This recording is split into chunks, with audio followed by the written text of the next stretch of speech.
Ini adalah cek 10 juta. Tapi jika ingin menguangkannya, harus di ketinggian 150 meter, melalui sebuah jembatan. Sedikit kesalahan, maka akan terjatuh. Dan permainan yang mempertaruhkan nyawa ini, adalah tontonan.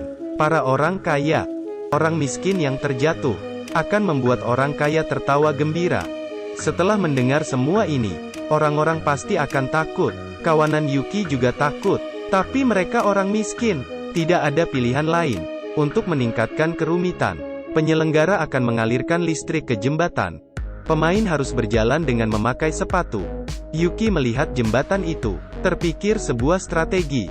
Dia mengeluarkan spidol hitamnya, dan menggambar garis pada sepatu. Seperti jarum keseimbangan. Dengan mencocokkan garis ini ke garis tengah jembatan, maka akan stabil. Semua orang tiba-tiba menyadari juga. Mereka ikut membuat garis. Tapi kelihatan gampang, namun sangatlah sulit. Yuki yang baru saja mulai menyeberang, terasa sangat ketakutan. Dia berusaha menenangkan diri sendiri, dan tidak melihat ke bawah. Tapi semua orang memiliki psikologi. Yuki masih melihat ke bawah. Sangat tinggi. Jika terjatuh maka akan mati. Yuki yang gugup setelah jalan beberapa langkah, sudah tidak stabil. Untungnya dia bergoyang beberapa kali, dan kembali stabil. Yuki mulai menyesal. Dia ingin menyerah. Tapi dia yang memiliki utang 9 juta tidak ada pilihan lain. Ini satu-satunya kesempatan untuk dia.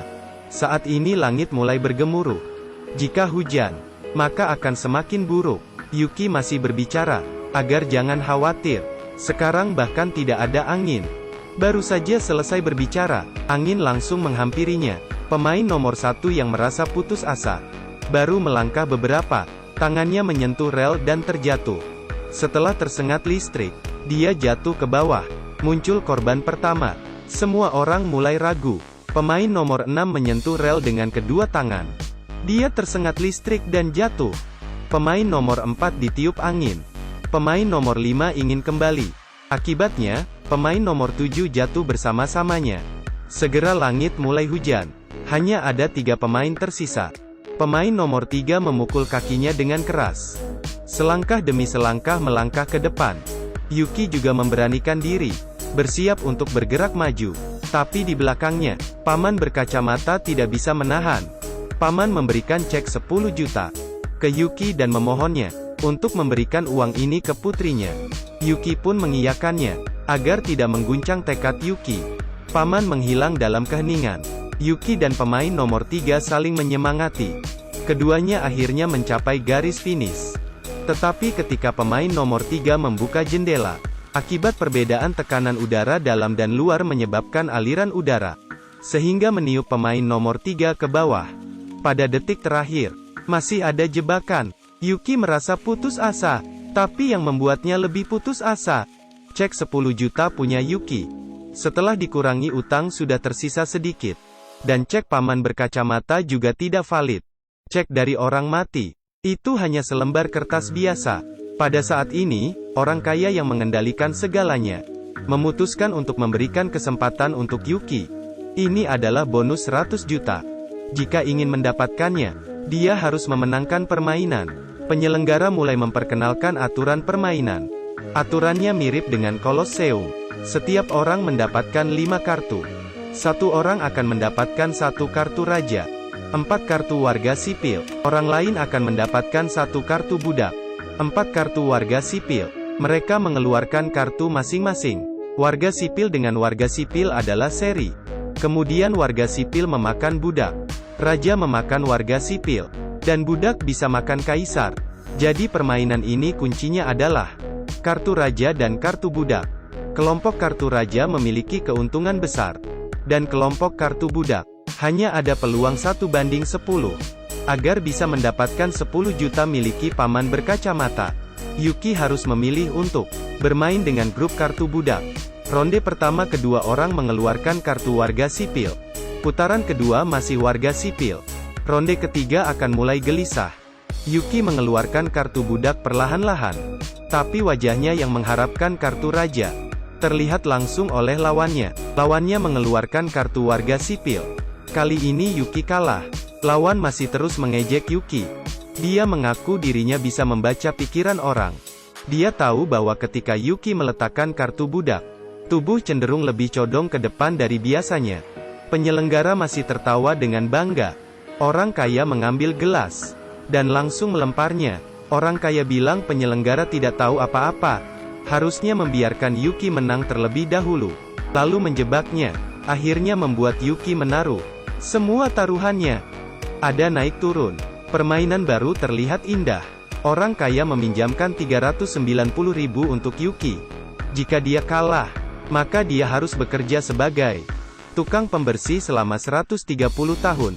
Yuki yang tidak ada jalan lain. Dia langsung meletakkan 3 kartu sipil di atas meja. Ketika ia merenungkan bagaimana untuk menang, tiba-tiba dia menyadari, penyelenggara tidak mengamati ekspresi Yuki. Tapi dia sedang melihat ke bawah. Dari kartu di meja. Kemudian dia melihat barang di laci. Penyelenggara menemukan gerak-gerik Yuki. Dia mendesak agar Yuki segera mengeluarkan kartu. Yuki akhirnya membuka kartu.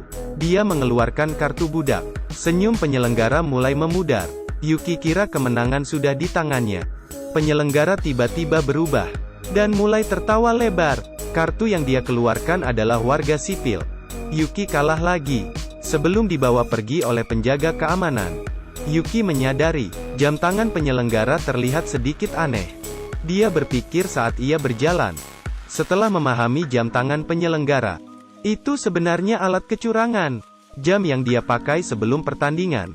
Bukan jam tangan ini. Rupanya Yuki pernah ditanam chip pemantauan di tubuhnya. Penyelenggara dapat memantau detak jantungnya untuk memperkirakan kartunya. Setelah memahami metode kecurangan, Yuki menggunakan alasan untuk pergi ke toilet. Dia bermaksud untuk meminjam uang dari pengawal wanita. Dia memiliki strategi kemenangan yang sangat tinggi. Jika berhasil, hadiah akan dibagi berdua. Kebetulan pengawal perempuan ini adalah rekan penyelenggara. Setelah penyelenggara naik jabatan, dia selalu memandang rendah pengawal wanita. Kebetulan kali ini adalah kesempatan yang baik untuk membuat penyelenggara jatuh dari jabatan. Pengawal wanita menulis 50 juta di cek. Orang kaya juga setuju mereka bermain sekali lagi. Yuki berdiri di depan cermin. Dengan kepalanya dia menabrak cermin itu hingga berdarah. Perilakunya yang merugikan diri sendiri akan membuat dia memenangkan 500 juta dolar. Sampai terakhir, kalian akan terkejut. Yuki duduk di meja permainan. Dia mengambil 3 kartu warga sipil dan meletakkan di kursinya. Kemudian dia membalikan kartu budan dan warga sipil di meja. Memanfaatkan waktu ketika semua orang sedang mendengar pidato orang kaya, Yuki mengambil 1 kartu warga sipil dan ingin menukar dengan kartu di atas meja. Gerak-gerik ini diketahui oleh penyelenggara. Yuki mengkritik para orang kaya yang memeras orang miskin. Tiba-tiba lukanya mengeluarkan darah dan mengenai kartu di meja. Karena dia terlalu bersemangat, jam tangan tidak dapat memantau detak jantungnya, sehingga dia berhasil mengacaukan metode kecurangan penyelenggara. Yuki menghapus darah di kartunya. Rencananya berjalan dengan baik. Penyelenggara yang kehilangan tips kecurangan merasa sangat gelisah. Babak pertama mereka seri. Putaran kedua Yuki terlebih dulu meletakkan kartu. Penyelenggara mulai panik, tapi dia tiba-tiba menyadari ada darah di kartu Yuki. Berarti ini adalah warga sipil atau budak yang terkena darah. Penyelenggara mengeluarkan kartu warga sipil. Hasilnya diumumkan. Hasilnya seri. Tapi itu tidak masalah. Penyelenggara sudah tahu, lain kali kartu yang bernoda darah pasti adalah kartu budak. Yuki mengeluarkan kartu yang bernoda darah lagi. Penyelenggara segera mengeluarkan kartu warga sipil. Tapi pada saat terakhir, dia ragu-ragu. Yuki menggunakan handuk untuk menghilangkan noda darah. Harus dia menyadari ada bekas darah yang tersisa. Sebelumnya dia juga mencoba mengganti kartu. Jadi kartu yang bernoda darah seharusnya adalah 2 warga sipil. Penyelenggara yang mengira dirinya menang. Dia mengeluarkan kartu raja. Hingga saat Yuki membuka kartunya. Dengan bangga Yuki berkata, ini karena kau tidak akan melewatkan sedikit detil.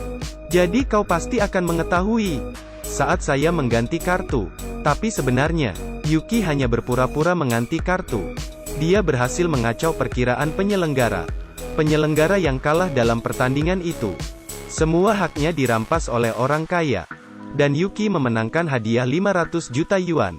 Setelah itu, Yuki memberikan 300 juta yuan kepada pengawal wanita itu. Tak disangka, wanita itu memberikan obat di birnya. Ketika ia bangun, wanita itu sudah menghilang. Wanita itu meninggalkan surat pinjaman 50 juta ke Yuki. Tiap menit ada bunga 3%. Setelah dikurangi bunga, Yuki hanya tersisa 430 ribu. Terakhir dia memberikan semua uang itu kepada putri paman berkacamata. Kemudian dirinya kembali ke masa saat dia tidak memiliki uang. Tapi mimpi besar meyakinkan dia, masa depannya pasti akan cerah. Jadi berjuanglah para remaja, ketika Anda menjadi dirimu yang terbaik. Dan ketika Anda berjuang, barang-barang mewah yang Anda mimpikan sedang menuju ke arah Anda. Terus berjuang.